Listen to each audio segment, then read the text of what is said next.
अच्छा, इसके बाद यहाँ पर ये पिगमेंटेड स्किन डिसऑर्डर्स को देख लें। इसमें सबसे पहले तो आपने देखना है ये जो पिगमेंट है ये आपको मिलता कहाँ से, स्किन के अंदर जो पिगमेंट है ये आपका आता कहाँ से है। ये आपका आता है मेलानोसाइट्स से। मेलानोसाइट्स क्या करेंगे, यहाँ पर ये प्रोड्यूस करेंगे ये मेलानिन को, और ये जो मेलानिन है यही आपकी यहाँ पर ये स्किन हो गई, इसके बाद हेयर्स हो गए, और लास्ट पे आइज़ जो है इसको वहाँ पर ये कलर दे रही होती है। अगर कोई ऐसी प्रॉब्लम आ जाए जिसकी वजह से यहाँ पर ये मेलानिन कम प्रोड्यूस हो रही है, या फिर आपके जो मेलानोसाइट्स हैं ये आपके डिस्ट्रॉय हो रहे हैं, तो इसके केस में यहाँ पर ये स्किन, उसके बाद हेयर और जो आइज़ हैं इसको वहाँ पर कलर सही से नहीं मिलेगा, ये आपके हाइपोपिगमेंटेड होंगे। अब ये जो मेलानिन है ये आपकी प्रोड्यूस कैसे होती है, ये आपकी प्रोड्यूस होती है फ्रॉम अवर टायरोसिन। टायरोसिन की अपटेक होगी सेल्स के अंदर, और वहाँ से क्या होगा, यहाँ पर ये जो टायरोसिनेज है वो क्या करेगा, टायरोसिन को कन्वर्ट कर देगा इनटू डोपाक्विनोन। ये आपने याद रखना है, डोपाक्विनोन के अंदर कन्वर्ट करेगा, और उसके बाद ये जो डोपाक्विनोन है ये आपकी कन्वर्ट हो जाएगी इनटू मेलानिन, और जो मेलानिन है ये आपकी यहाँ पर आके कलर्स दे रही होगी। अब कोई ऐसी प्रॉब्लम आ जाए जिसकी वजह से यहाँ पर ये जो मेलानोसाइट्स हैं ये आपके डिस्ट्रॉय हो रहे हो, मेलानिन को प्रोड्यूस नहीं करेंगे, हाइपोपिगमेंटेशन आपको नजर आएगी, या कोई ऐसी प्रॉब्लम आ जाए, कंजेनिटल प्रॉब्लम आ जाए जिसकी वजह से यहाँ पर ये जो टायरोसिन है इसकी अपटेक ना हो, या फिर ये जो टायरोसिनेज है इसकी वहाँ पर ये एक्टिविटी कम हो जाए, तो उस केस में भी क्या होगा, यहाँ पर ये मेलानिन की प्रोडक्शन कम होगी, और इस केस में यहाँ पर जो पेशेंट है उसके अंदर वहाँ पर ये स्किन होगी, हेयर होगी, उसके बाद ये जो आइज़ है वहाँ पर आपको हाइपोपिगमेंटेशन नजर आएगी। अच्छा, ये जो टायरोसिन है इसकी अपटेक कम हो, या फिर ये जो टायरोसिनेज एक्टिविटी है ये आपकी कम हो, ये आपको नजर आएगी यहाँ पर ये एल्बिनिज्म के केस में, ये आपकी ऑटोसोमल रिसेसिव डिसऑर्डर होगा, बच्चों के केस में ये आपको वहाँ पर ये प्रेजेंट कर रहा होगा। यहाँ पर ये जो मेलानोसाइट्स का नंबर है ये आपका नॉर्मल होगा, लेकिन जो मेलानिन है उसकी प्रोडक्शन कम होगी, और ये होगी because of decrease tyrosinase activity और डिफेक्टिव टायरोसिन ट्रांसपोर्ट। अब इस केस में क्या होगा, ये जो मेलानिन है ये जाके हेयर्स को कलर नहीं देगी, हेयर्स आपके वाइट होंगे, स्किन को कलर नहीं देगी तो जो स्किन है ये आपकी हाइपोपिगमेंटेड होगी, आइज़ को कलर नहीं देगी तो जो आइज़ होंगी ये आपकी हाइपोपिगमेंटेड होंगी, ब्लू आइज़ या फिर आपकी जो है ना ये कोई और कलर की आपको जो आइज़ हैं ये आपको नजर आ रही होंगी। ये आपने पेशेंट की प्रेजेंटेशन देख लेनी है। बाकी इसमें आपने देखना है ये जो मेलानिन है ये क्या करती है, यहाँ पर ये जो आपकी सन से आ रही होती है ना, यहाँ पर ये अल्ट्रा वायलेट रेडिएशन, मेलानिन आपको यहाँ पर ये अल्ट्रा वायलेट रेडिएशन जो है उससे भी आपको बचा रही होती है। जब ये मेलानिन नहीं होगी तो अल्ट्रा वायलेट रेडिएशन जो है ये आपकी स्किन के ऊपर डायरेक्टली डैमेज कर रही होंगी, तो जो पेशेंट है उसके अंदर वहाँ पर ये जो स्किन कैंसर है इसका रिस्क भी वहाँ पर इंक्रीज होगा। अच्छा, इसके साथ साथ ना एक और चीज़ आपने यहाँ पर ये देख लेनी है, ये जो मेलानोसाइट्स हैं ये आपके आते कहाँ से हैं, ये आपके आते हैं from our neural crest cells. Neural crest cells जो हैं ये आपके बाद में स्पेशलाइज सिक्रीटरी सेल्स के अंदर कन्वर्ट हो जाते हैं, जो आपको ये जो बेजल लेयर होती है ना एपिडर्मिस की उसके अंदर आपको मिल रहे होते हैं, और ये आपकी मेलानिन को प्रोड्यूस कर रहे होते हैं। ये आपने सिंपल इसमें याद रखना है, मेलानोसाइट्स कहाँ से आएंगे, न्यूरल क्रेस्ट सेल से आएंगे, और न्यूरल क्रेस्ट सेल्स ये बाद में आपके कन्वर्ट हो जाएंगे इंटू स्पेशलाइज सिक्रीटरी सेल्स जो आपको नजर आएंगे ये बेजल लेयर ऑफ एपिडर्मिस के अंदर। अच्छा, ये आपकी होगी एल्बिनिज्म। अच्छा, ये जो एल्बिनिज्म है इसके केस में सिंपल क्या है, यहाँ पर ये टायरोसिनेज की एक्टिविटी या फिर ये जो टायरोसिन ट्रांसपोर्ट है ये आपकी डिफेक्टिव है। अब इस केस में यहाँ पर ये मेलानोसाइट्स हैं ये आपके टोटली नॉर्मल है।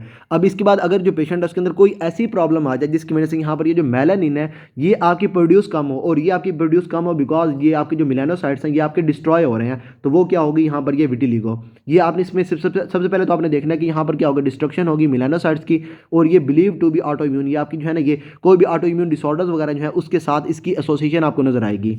जब मेलानोसाइट्स आपके डिस्ट्रॉय हो जाएंगे तो यहाँ पर आपको हाइपोपिगमेंटेशन नजर आएगी, और यहाँ पर आपने देखना है जो विटिलिगो है इसके केस में आपको इरेगुलर पैचेस ऑफ ये कंप्लीट डीपिगमेंटेशन आपको नजर आएगी, क्योंकि यहाँ पर ये मेलानोसाइट्स आपके डिस्ट्रॉय हो रहे हैं, मेलानिन प्रोड्यूस नहीं होगी, तो स्किन के अंदर आपको ये पैचेस नजर आएंगे। और पैचेस का मैंने आपको बताया यहाँ पर आपकी जो है ना ये जो आपकी लियन होगी ये आपकी फ्लैट होगी पैच के केस में, और जो लियन होगी ये आपकी होगी मोर देन 1 सेंटीमीटर, ये मैंने आपको पहले से सारा बता रखा है। अच्छा, इसके बाद यहाँ पर ये जो मिलास्मा है इसके केस में सिंपल क्या होगा, यहाँ पर हाइपर पिगमेंटेशन होगी। इसमें आपने जो सिंपल याद रखना है वो ये कि यहाँ पर ये मास्क ऑफ प्रेगनेंसी, जब आपकी जो फीमेल है उसके अंदर ये प्रेगनेंसी होती है, तो प्रेगनेंसी के बाद जो फीमेल है उसके अंदर ये जो छाइयाँ बता रही होती हैं वो आपकी कहाँ से, वो आपकी यहाँ पर ये मिलास्मा है, और इस केस में यहाँ पर ये प्रेगनेंसी की वजह से हो सकती है। उसके अलावा यहाँ पर ये ओरल कंट्रासेप्टिव पिल्स वगैरह जो उसकी वजह से यहाँ पे हो सकती है। अब ये क्या करेंगे, यहाँ पर ये हाइपर पिगमेंटेशन करवा देंगे, और उसमें क्या होगा, यहाँ पर ये मास्क ऑफ प्रेगनेंसी आपको नजर आ रहा होगा, और ये मोर कॉमन होता है in patient with darker skin tones. और इस केस में यहाँ पर जो पेशेंट है उसके अंदर ये इरेगुलर एरियाज जो है ना ये आपको डार्क नजर आ रहे होंगे फेस के ऊपर। अब इसके बाद अगर आपने वहाँ पर इसको ट्रीट करना है, मिलास्मा को, छाइयों को ट्रीट करना है, तो एक चीज़ आप क्या करेंगे, जो पेशेंट उसके अंदर ये जो स्किन एक्सपोजर है ना, सन का एक्सपोजर सॉरी, उससे आपने पेशेंट को बचाना है। और दूसरे नंबर पर आपने क्या करना है, जो पेशेंट उसके अंदर आपने वहाँ पर ये स्किन जो है ना ये क्या कहते हैं इसको, ये वाइटनर्स वगैरह वो आपने पेशेंट को दे देने हैं। और स्किन वाइटनर्स में एक आपने यहाँ पर देखना है, यहाँ पर ये हाइड्रोक्विनोन, ऊपर हमने क्या देखा था, यहाँ पर ये डोपाक्विनोन बाद में कन्वर्ट हो रहा था मेलानिन के अंदर। ये क्या है, यहाँ पर ये हाइड्रोक्विनोन, और ये जो हाइड्रोक्विनोन है ये आपकी जो स्किन है उसको ये वाइट कर रहा होगा। अच्छा, इसके बाद यहाँ पर ये मिलेस्मा हो गया, विटिलिगो हो गई। अच्छा, इसके बाद ये लास्ट पे आ जाती है यहाँ पर ये वर्डनबर्ग सिंड्रोम। अब इस केस में सिंपल क्या होगा, यहाँ पर आपको डी पिगमेंटेशन नजर आएगी। यहाँ पर प्रॉब्लम क्या होगी, यहाँ पर ये जो डिफरेंशिएशन होनी है न्यूरल क्रेस्ट सेल्स की इनटू मेलानोसाइट्स, ये आपकी एबनॉर्मल हो जाएगी, डिफेक्टिव हो जाएगी, तो मेलानोसाइट्स नहीं बनेगी। यहाँ पर ये हाइपोपिगमेंटेशन आपको नजर आएगी। Patchy depigmentation of skin, hair and irises that can be associated with deafness. Deafness के साथ साथ जो पेशेंट है उसके अंदर आपको अगर यहाँ पर ना ये स्किन की हाइपो डी पिगमेंटेशन आपको नजर आ रही है तो वो क्या होगा, यहाँ पर ये वार्डनबर्ग सिंड्रोम। और इस केस में क्या होगा, यहाँ पर ये डिफरेंशिएशन जो होगी ना न्यूरल क्रेस्ट सेल्स की इनटू मेलानोसाइट्स, ये आपकी डिफेक्टिव होगी। इसके बाद ना यहाँ पर ये मैंने आपको ऊपर नहीं बताया, विटिलिगो अगर आपने वहाँ पर ट्रीट करना है तो क्योंकि यहाँ पर ये ऑटो इम्यून डिसऑर्डर है तो इसको अगर आपने वहाँ पर ट्रीट करना है तो आप सिंपल क्या करेंगे, आपकी इम्यूनिटी जो है इसको आप वहाँ पर स्प्रेस करेंगे। पेशेंट जो इसको आप वहाँ पर ये स्टीरॉइड्स दे रहे होंगे या उसके अलावा यहाँ पर जो पेशेंट उसके अंदर आप वहाँ पर ये इम्यूनोस्प्रेसेंट्स वगैरह दे के जो इम्यूनिटी होगी उसको आप वहाँ पर स्प्रेस कर रहे होंगे। तो ये सारा हो गया इसके अंदर। अच्छा, इसके बाद में यहाँ पर ये आ जाती है बाद में ये सेबोरोइक डर्माटाइटिस। अब इस केस में आपने याद रखना है वो एरियाज जो आपके ये रिच होते हैं स्पेशियस ग्लैंड्स के साथ, जिसमें यहाँ पर ये आपके स्काल्प आ गया, फेस आ गया, उसके अलावा यहाँ पर ये पेरियोकुलर रीजन आ गया, तो वहाँ पर ये आपको ये सेबोरोइक डर्माटाइटिस नजर आएगी।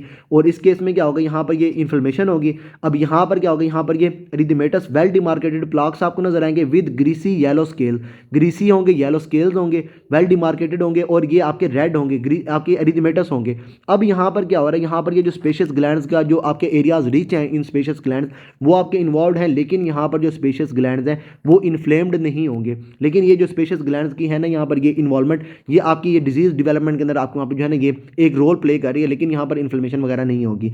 अब इसमें आपने दो चीज़ें याद रखनी है, एक एसोसिएशन है यहाँ पर ये पार्किंसन डिजीज़ की और दूसरी यहाँ पर ये मेलासिसिया स्पीसीज जो यहाँ पर ये फंगस है। अब इसमें आपने देखना है कि ये दो एसोसिएशन बहुत इंपॉर्टेंट है। आपको पार्किंसन डिजीज़ वाला पेशेंट बता रहे हैं या फिर आपको कोई भी फंगस इन्फेक्शन बता रहे हैं, उसके बाद आपको यहाँ पर ये वाली प्रेजेंटेशन बता रहे हैं, तो वो क्या होगी, यहाँ पर ये सेबोरोइक डर्माटाइटिस। अब ये जो है ना ये बच्चों के अंदर भी प्रेजेंट कर सकती है, वहाँ पर ये क्रेडल कैप, और उसके बाद ये अडल्ट्स के अंदर भी प्रेजेंट कर सकती है। पार्किंसन डिजीज़ के साथ इसकी एसोसिएशन है। दूसरी यहाँ पर ये मेलासिसिया स्पीसीज के साथ एसोसिएशन है। अगर आपने इसको ट्रीट करना है तो सिंपल यहाँ पर ये फंगस है तो आप वहाँ पर ये टॉपिकल एंटी फंगल्स देंगे पेशेंट को, और साथ साथ यहाँ पर ये ग्लूकोकॉर्टिकॉइड्स वगैरह जो है ये आप पेशेंट को दे रहे होंगे। अच्छा, ये क्या थी यहाँ पर ये सेबोरोइक डर्माटाइटिस। एक और चीज़ है जिसमें यहाँ पर ये सेबोरोइक आता है लेकिन वो आपके फेस को इन्वॉल्व नहीं करती, उसमें आपने देखना है वो क्या, यहाँ पर ये सेबोरोइक केराटोसिस। अब इस केस में भी दोबारा से यहाँ पर ये वेल डिमार्केटेड प्लाक्स आपको नजर आएंगे, लेकिन यहाँ पर क्या होगा, ये आपके विरुकस होंगे। उसके बाद यहाँ पर ये बिनाइन ये स्क्वेमस एपिथेलियल प्रोलिफरेशन होगी ऑफ इमैच्योर केराटिनोसाइट्स, और इस केस में यहाँ पर ये आपको ये जो है ना ये आपको सिस्ट नजर आएंगी जो आपकी फील्ड होंगी विद कैराटिन। तो ये आपने इसके अंदर देखना है। और ये जो है ना ये आपको मोस्टली जो आपकी होगी ना ये बैक, ये आपकी जो होती है ना ये क्या कहते हैं इसको, बैक ऑफ ट्रंक जो है वहाँ पर आपको नजर आ रहे होंगे। बैक ऑफ ट्रंक हो गया, हेड हो गया, और उसके बाद यहाँ पर ये एक्सट्रीमिटीज होगी, वहाँ पर ये आपको वेल डिमार्केटेड विरोशियस जो है ना ये आपको नजर आ रहे होंगे। और ये जो लियंस होंगी ये आपकी अपेयर करेंगी जैसे यहाँ पर ना ये स्टक हुई हुई हैं, स्टक ऑन लुक्स आपको वहाँ पर ये नजर आ रही होंगी। अब इसमें ना यहाँ पर आपने देखना है ये आपको पहले से मैंने बता रखा है, यहाँ पर ये लेसर ट्रोलार्ड साइन, जिसमें हमने देखा था जो पेशेंट जब उसके अंदर वहाँ पर होता है ना ये कोई भी ये GI एडिनोकार्सिनोमा हो गया तो उसके केस में ये जो उसकी बैक होती है ना, बैक ऑफ ये जो उसकी ट्रंक होती है उसमें वहाँ पर क्या होता है, इसको वहाँ पर ये दाने बन रहे होते हैं यहाँ पर ये, बल्कि यहाँ पर ना ये नीचे उन्होंने ये पिक्चर बनाई भी होगी, यहाँ पर ये लेसर ट्रोलार्ड साइन, ये उसकी जो बैक है ना ये उसके ऊपर क्या होगा, यहाँ पर ये इस तरीके से ना वहाँ पर ये उसको ये दाने वगैरह बन रहे होंगे, ये क्या यहाँ पर ये लेसर ट्रोलार्ड साइन। और ये आपको नजर आता है in case of GI adenocarcinoma, यहाँ पर ये गैस्ट्रिक एडिनोकार्सिनोमा जो उसके केस में आपको वहाँ पर ये नजर आ रहा होता है। अब इस केस में क्या होता है, यहाँ पर ये लेसर ट्रोलार्ड साइन के केस में यहाँ पर ये rapid onset of multiple seborrhoeic keratosis आपको नजर आएगी जो आपको वहाँ पर ये इंडिकेट कर रही होगी, यहाँ पर ये मैलिग्नेंसी वगैरह। बाकी सिंपल आपने देखना है यहाँ पर क्या होगा, यहाँ पर ये सिस्ट वगैरह बनेंगी जो यहाँ पर फिल्ड होंगी विद केराटिन। और ये क्या यहाँ पर ये सेबोरोइक केराटोसिस। सेबोरोइक डर्माटाइटिस जो इसके केस में क्या होगा, जो फेस, स्काल्प और जो पेरियोकुलर रीजन है उसकी इन्वॉल्वमेंट होगी और वो आपकी एसोसिएटेड होगी यहाँ पर ये पार्किंसन डिजीज के साथ या उसके अलावा यहाँ पर ये मेलासिसिया स्पीसीज के साथ। जो यहाँ पर ये है ना यहाँ पे आपकी ये सेबोरोइक केराटोसिस ये आपकी जो मैलिग्नेंसी है उसके साथ एसोसिएटेड होगी, और यहाँ पर ये सिस्ट वगैरह बनेंगी जो आपकी फील्ड होंगी विद ये कैरेटिन फील्ड सिस्ट वगैरह जो है ये आपको वहाँ पे नजर आ रही होंगी। तो ये सारा था हमारे यहाँ पे इस वीडियो के अंदर। तो ऐसा करते हैं इस वीडियो को यहीं पे स्टॉप करते हैं। फर्दर आपको इसके अंदर कोई भी प्रॉब्लम है then you can ask me, and till then अल्लाह हाफिज़।